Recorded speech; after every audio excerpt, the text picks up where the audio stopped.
Sali saa zako za mwisho pimbi wewe.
Simon, vipi? Mbona kama hivyo?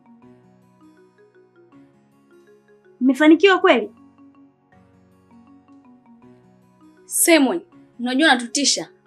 Hebu tuambie, au umefeli? Ndio. Tumefeli. Mmefeli? Mmefeli kivipi yani? Wale vijana walituma picha kwamba wamemfunga kamba na wamemshikia bastola. Imekuwaje sasa? Kuna mtu amemsaidia. Maana alikuwa anarusha mawe tu. Na hata hivyo hatukuweza kumjua ni nani. Anarusha mawe? Sasa mtu anarusha mawe na nyinyi mna bastola. Mmemshindwa vipi? Na bastola? Yaani hiyo bastola ndio aliyoanza naye. Yaani tulikuwa tumeshamwekea kabisa Abdul bastola kichwani. Ikapigwa juu ikadondoka chini. Tulikuwa naye bado hatujakaa vizuri. Yule bouncer naye akapigwa juu la kifua, akadondoka chini. Ghafla bouncer akanyanyuka na kuruka dirisha na kukimbia. Ndipo nilipokuja kugundua kwamba jiwe lililofuata ni la kwangu. Niko na wewe usimtanie, yarabu nafsi. Nikabidi niokoe nafsi yangu. Nami nikakimbia mbio ndo mpaka nilipofika hapa. Kwa hiyo Abdul yeye mmemwacha kwa kopo lini? Kiukweli sijajua kabisa. Maana tulivyokimbia, hakuna mtu yote aliyogeuka nyuma.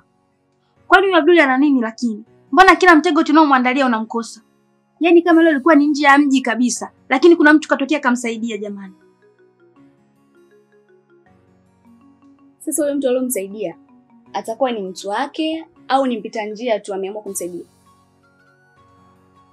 Mimi kiukweli hata sielewi. Ila lakini Abduli ni mtu ana bahati sana. Maana leo ilibaki kidogo tu niweze kumuua.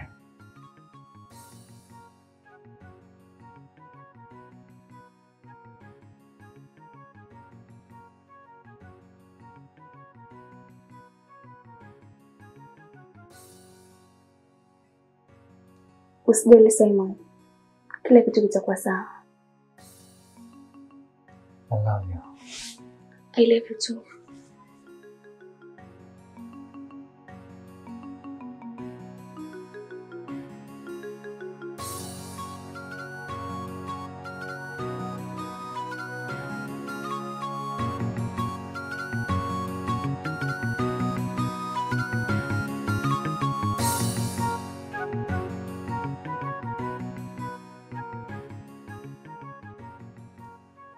Shehe wangu, hebu nipe hasa dhamira na kusudio maalumu na nia yako ya hichi kisomo ambacho tunataka kukifanya. Bwana shehe, mimi nia na madhumuni ya hiki kisomo nachotaka ukisome, ninataka kuondoa majini, mapepo au mizimu inayoniandama kwenye maisha yangu. Kwa sababu ni kipindi kirefu sasa kuna kiumbe kimekuwa kikinisaidia na sijajua kujua ni kiumbe cha aina gani. Kimekuwa kikinipa misaada mbalimbali. Imekuwa kinitumia makaratasi ambayo yanazungumzia matukio ambayo yataenda kutokea mbele, au labda nikiingia kwenye matatizo fulani au changamoto huwa ananisaidia, na hajawahi kunizuru wala kunifanya chochote kibaya. Yeye amekuwa akinisaidia tu na kuniepusha na vitu vingi ambavyo vinakuwa muda mwingine hadi napandishwa cheo kwa kupitia misaada yake. Lakini kiukweli mimi nimeanza kuogopa shehe, kwa sababu unajua duniani hakuna msaada bure. Kwa hiyo ninachofia huenda siku akitaka malipo ya hii misaada anonifanyia. Na sijui atakuja kutaka malipo ya aina gani. Huenda akataka labda damu ya mtu, au akataka labda nitoe kafara au hata kiungo chochote kwenye mwili wangu. Kwa hiyo kabla hatujafikia huko au kabla hajanifanyia hayo, nimeona nijiwahi na nifanye kisomo ambacho kitaweza kuniondoa au kuniondoshia hichi kitu ili nirudi tu kwenye maisha yangu ya kawaida kama zamani. Sawa, umefanya vizuri kwa sababu mara nyingi majini wanaojitokeza kwa staili hiyo wanakuwa wanakaa kwenye sayari ya mahaba. Sasa hapo kuna mawili. Huenda kuna jini ndani ya hii nyumba au kuna jini ambayo amekuwa karibu na wewe na kufuatilia mwenendo wako siku baada ya siku. Na ndio maana anafikia kufanya visa kama hivyo. Lakini kwa maelezo uliotoa, huyo atakuwa ni jini ashiki. Jini huyu anawasumbua sana watu. Na wewe kwa vile ni mtu mwanamume, lakini ingekuwa mtu mwanamke basi angekuwa anakusumbua zaidi. Mimi nakupa shukurani kwa kuwa na upeo wa kuweza kuona mbele. Lakini ingekuwa kama mtu mwingine basi angetaka ukaribu zaidi na jini bila kujua madhara gani ambayo yatakuja kumkuta. Na pale yanapojitokeza madhara basi yanakuwa mara mbili ya faida aliyoipata. Na hapo anaweza akamaliza dunia kutaka kumuondoa na ikashindikana, kwa sababu tayari unakuwa una agano naye. Ushapokea vyake vingi, ameshakusaidia mambo mengi. Kwa hiyo mtihani wake unakuwa mkubwa. Mungu akujalie kuweza kufikiria la mbele zaidi ambalo litakuja kutokea kabla halijatokea. Na watu wa design hiyo katika dunia sasa ni wachache sana. Watu wa sasa wanaangalia asubuhi, mchana, jioni. Na hata ukimwambia la kesho hawezi kukuelewa mpaka pale anapoliona limejitokeza. Mimi nimeridhika na nipo tayari kufanya dua kwa ajili ya kulitokomeza hilo swala ili uendelee na maisha yako huru ambayo alikupangia Allah Subhanahu wa Ta'ala Azza wa Jalla. Waite wa mashehe tufanye dua kwa pamoja, na inshallah kwa uwezo wa Mwenyezi Mungu baada ya hichi kisomo hilo jambo litaondoka moja kwa moja. Allahumma amin. Inshallah. Mbalamadi. Mbalamadi? Naam. Muda wote mnavaa jamani kanzu gani hizo? Mjoeni basi.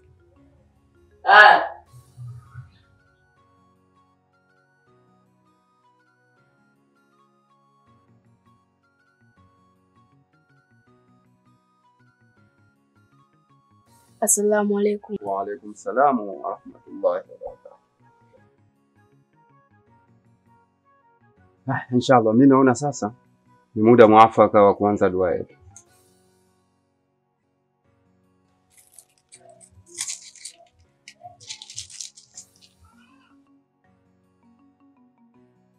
Mimi atakaburi wa tamamu kunda sura ya al-Barai al-Fatiha. Bismillahir Rahmanir Rahim. Alhamdulillahi Rabbil Alamin. Ar-Rahmanir Rahim. Maliki yawmiddin. Iyyaka na'budu wa iyyaka nasta'in. Ihdinas siratal mustaqim. Siratal ladzina an'amta 'alaihim ghayril maghdubi 'alaihim waladdallin. Amin.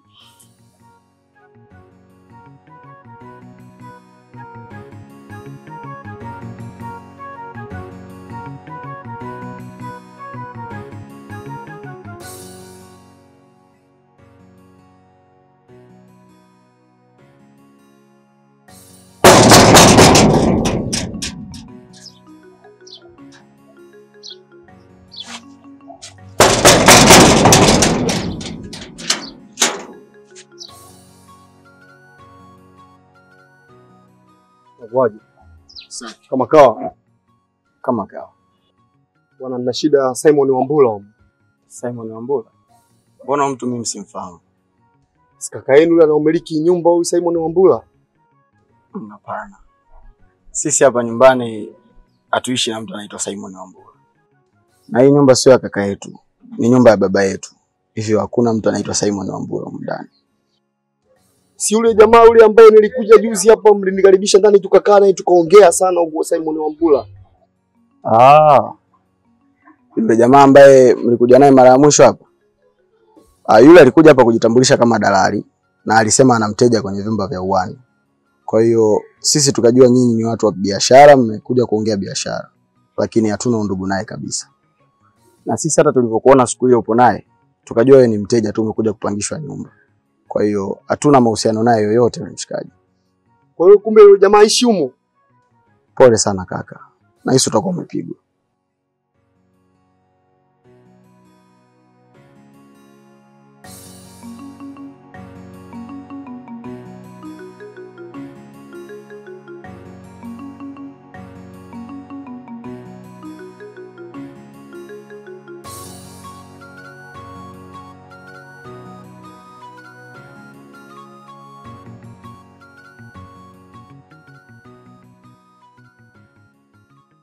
Nashukuru sana shehe wangu. Na naamini kupitia hiki kisomo, hiki kitu kitaacha kabisa kunifuatilia na nitarudi tena kwenye maisha yangu ya kawaida. Tuseme inshallah. Kwa sababu haya yote tuliyofanya nia na mazungumzo yetu kumwomba Mungu. Na naamini kila kitu kitakwenda sawa na utaendelea maisha yako kama vile mwanzo. Kwa sababu sisi tumemshtakia Allah Subhanahu wa Ta'ala na yeye ndiyo anayepaswa kushtakiwa katika kila jambo. Na tuna imani anapotaka anajibu. Kwa hiyo tumwachie mwenyewe Mungu, lakini dhamira yetu na nia yetu na dhumuni letu tunaona tumefanikiwa. Inshallah hauwezi kusumbuliwa tena. Inshallah.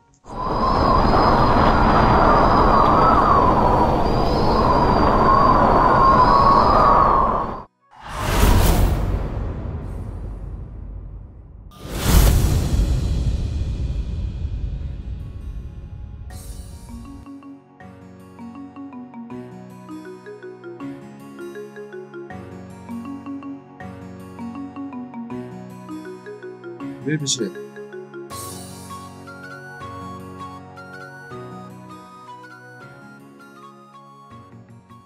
Shehe, mke wako ameumwa kwa muda mrefu sasa. Umehangaika hospitali nyingi lakini hajafanikiwa. Na umefanya visomo vya aina mbalimbali lakini hajapona. Ila kinachomsumbua mkeo ni kibri, jeuri na ubishi ambao wamemfanyia mama yako mzazi. Hicho ndicho kinachomsibu. Ili awe sawa, hakuna jambo kubwa la kulifanya, bali aende kwa mkwewe akamuombe radhi. Pale atakapomuomba radhi tu atakuwa amepona moja kwa moja na atakuwa yuko kwenye amani.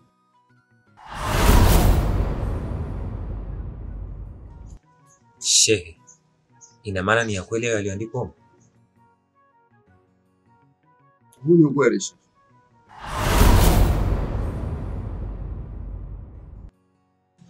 Kwa hiyo ina maana hichi kiumbe bado kipo.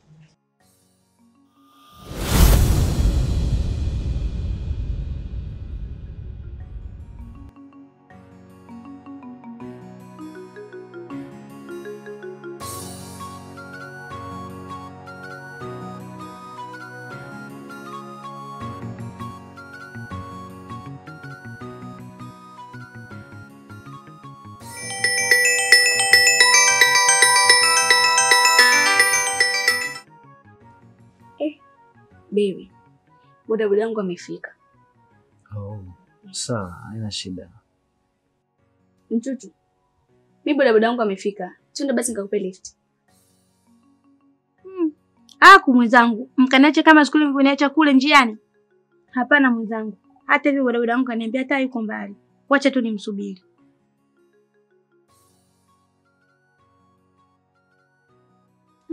Ngoja mimi niwache. Mwe makini sawa.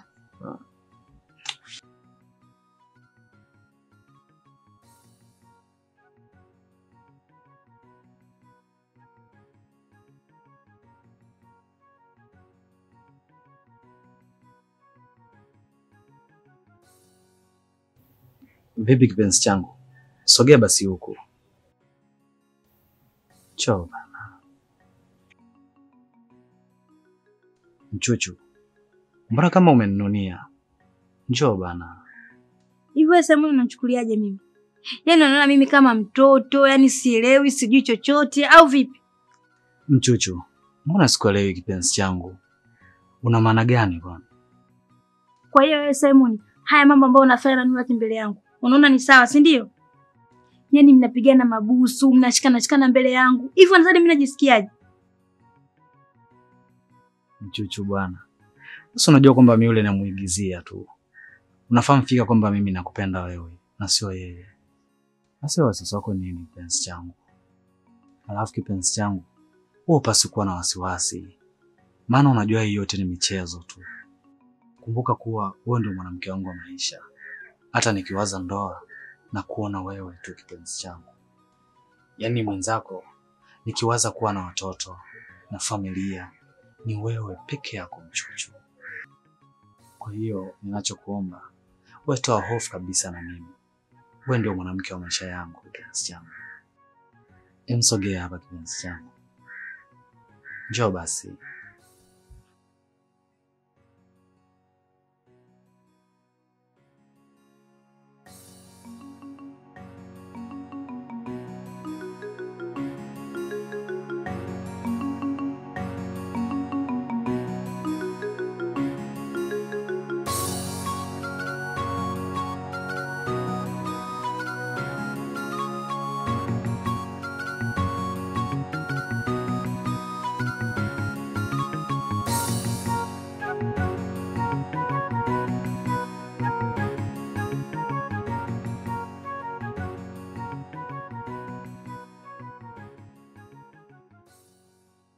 Wewe tena chokola, shobo, mikazo zero. Yaani mimi nachezea simu tunaona kuja hapo hapa yani. Mimi unaniuzi. Yaani unanifanya mpaka sina la kwenye nyumba yetu. Maana unanifuatafuata mpaka nashindwa hata kujamba. Na kila sehemu unapoenda wewe upo. Na ndio mimi nakwambiaga, nitakutia kwenye kiloba kama paka ngakutupe mabondeni. Maana nashindwa kuwa na uhuru kabisa kwenye nyumba yetu. Nyumba kajenga baba yangu, nashindwa hata kujiachia, unanifuatafuata kama nzi. Sasa naenda chumbani. Nifuate tena afu nikuoneshe.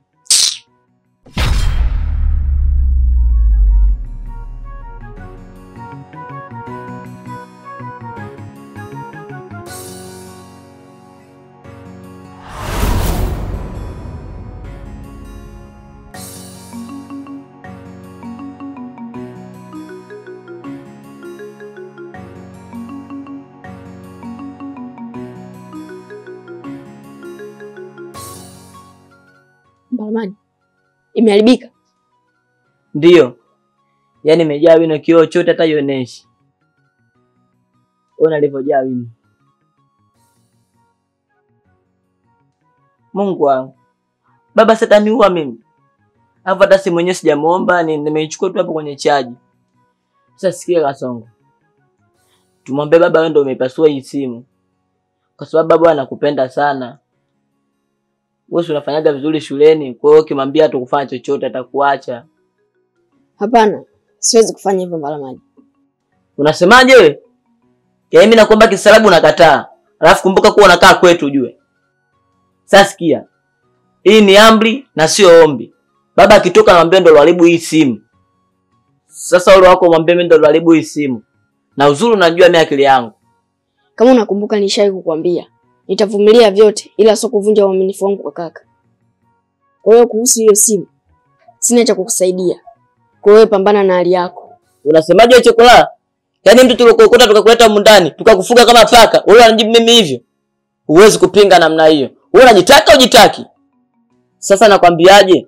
Utake usitake, hii simu ndo loivunja chokola mmoja. Mbalamadi, hivi unafikiri na mimi sijui kama na wewe ni chokola ulokuta huko mitaani na ukaletwa hapa? Najua sana. Tena najua muda mrefu. Sema sikutaka kukwambia kwa sababu nilijua utajisikia vibaya. Ila kwa kuwa umezidi kunichokonoa, acha nikwambie ili ujue na mimi najua kama ni chokola. Na kuhusu hiyo simu, sitokubali upuzi wowote. Wewe ndio umeivunja na wewe ndio utaadibika. Mbalamadi. Hebu nipe simu yangu ni chaji hapo.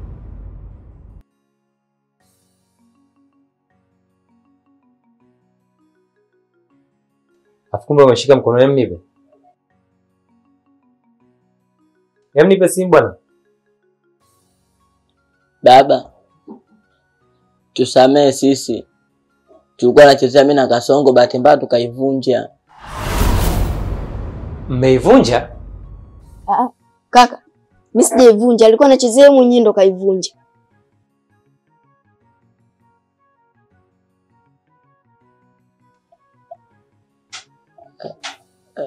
Baba, mbona naangalia kwa hasira hivyo? Ni bahati mbaya.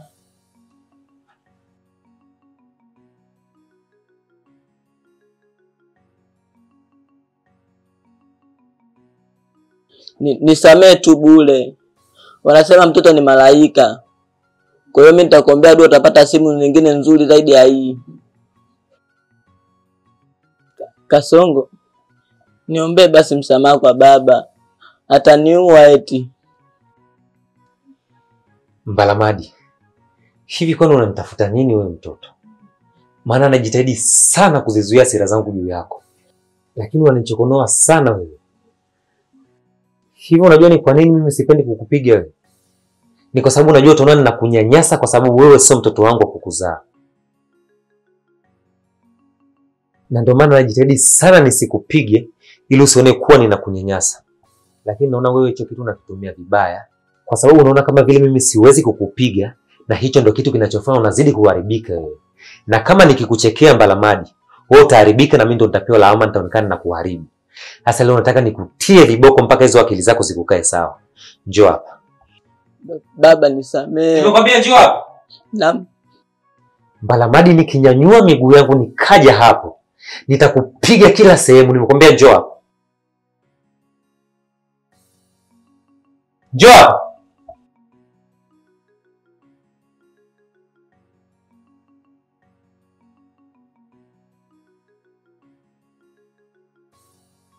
Mbalamadi, leo nitakutia viboko, nitakutia bakora mpaka kichwa chako kikae sawa. Twende.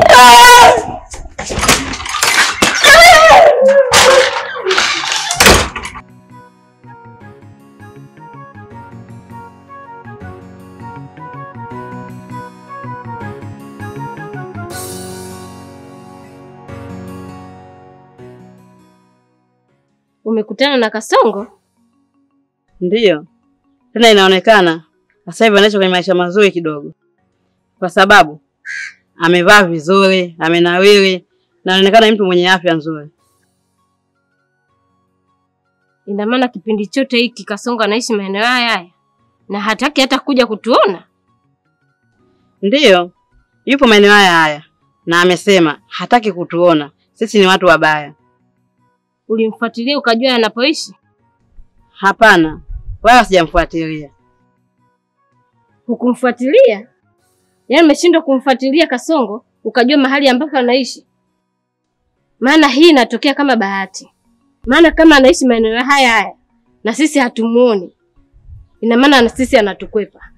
Kwa sababu yeye anaweza kuona matukio ya mbele. Hivyo anatumia fursa hiyo sisi kutukwepa.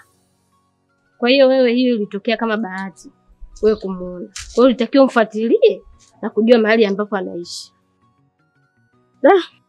Bala sikuiwaza hilo. Nisamee bwana. Na alafu kuna kitu ameongea kuhusu mwanangu Misondo. Naona kama vile kina maana. Kwa sababu yeye amesema anaishi na hiyo siri. Na huko anapoishi hakuna mtu yoyote aliyegundua. Na ameitunza hii siri bila kumuumiza mtu yoyote. Hivi anashangaa. Kwa nini sisi tumeshindwa kumsababisha Misondo abaki na hii siri bila kumtengenezea matatizo? Kwa nini tusitafute njia nyingine ya kumfanya Misondo abaki na hii siri? Tofauti na hii njia tunayoitumia. Pia Kasongo hayupo karibu na sisi. Kwa hiyo hii siri haina maana tena. Hivyo ni bora tu ukamponya mwanangu arudi kwenye hali yake ya kawaida. Joa, nishakwambia mara nyingi sana kuhusu hili jambo. Na sitamani tena kurudia. Kwa hiyo leo iwe mara ya mwisho na mwanzo kuniuliza kuhusu mwanao Misondo.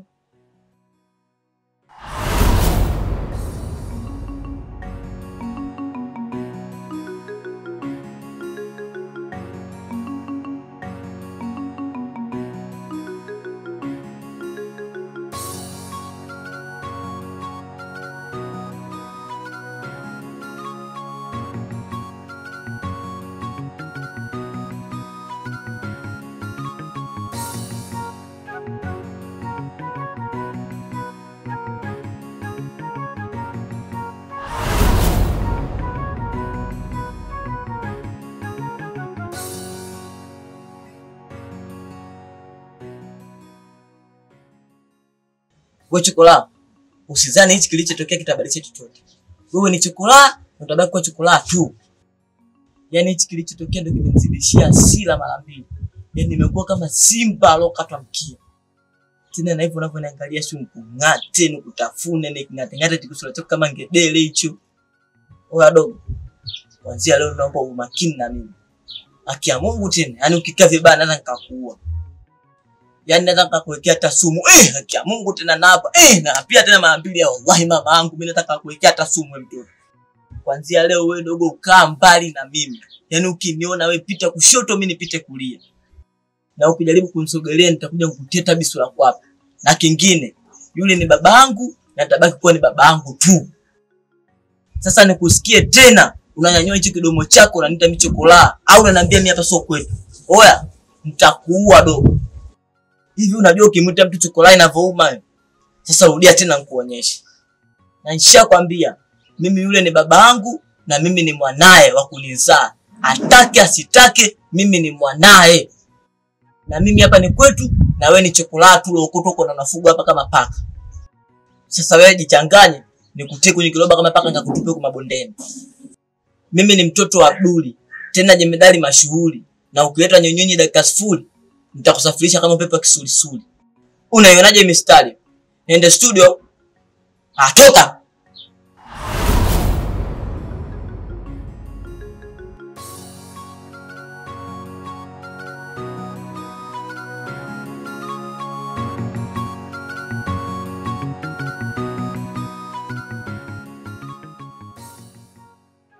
Na ndio maana nilivyogundua Odo ndo kamfanya vile Misondo. Ndio maana nikaamua nikae mbali na nyie. Na wewe pia mama yake umelizia na umekubali mwanao kuwa vile. Nikaona nyie sio watu wazuri. Ndio maana nikaamua nikae mbali na nyie.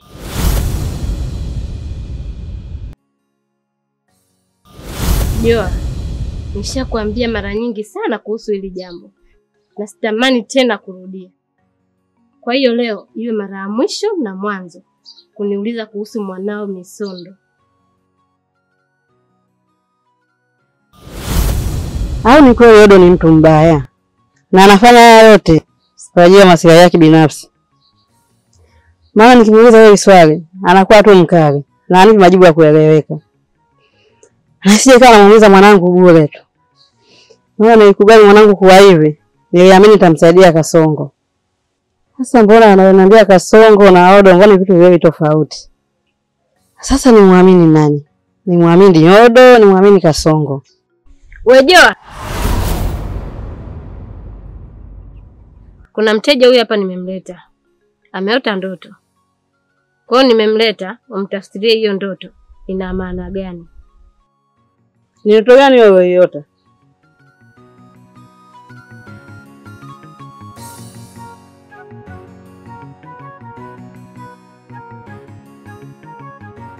Hiyo ndoto inamaanisha kuwa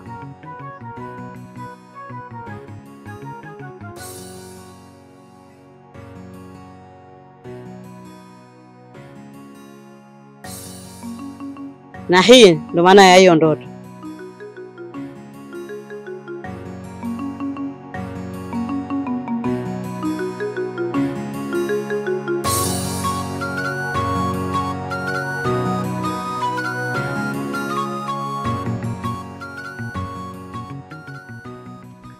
Wewe chokola.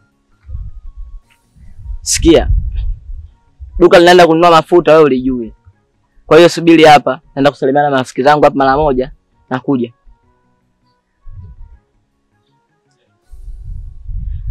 Sawa. Sawa nakuja sasa.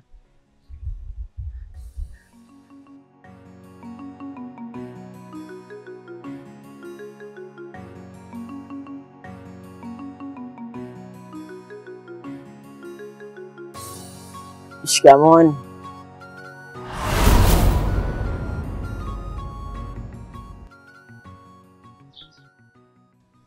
Samanini mablaza.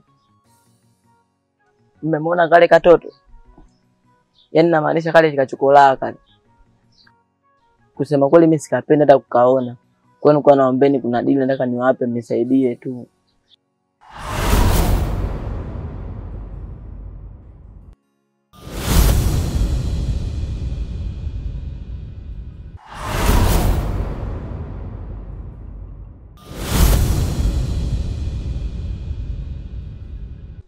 Hizi hela zote tumetuma dukani tukanunue mafuta, lakini mimi hela zote nitawapa nyie.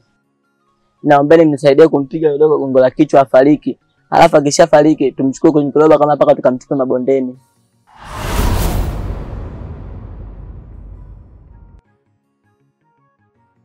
Mdogo wangu joto kufanya ni hatari. Najua ni hatari na ndio maana nikaoneshia hela. Mimi nitawapa hela zote. Sema ni acheni masiala wanangu, hela unajua. Wachaje hela?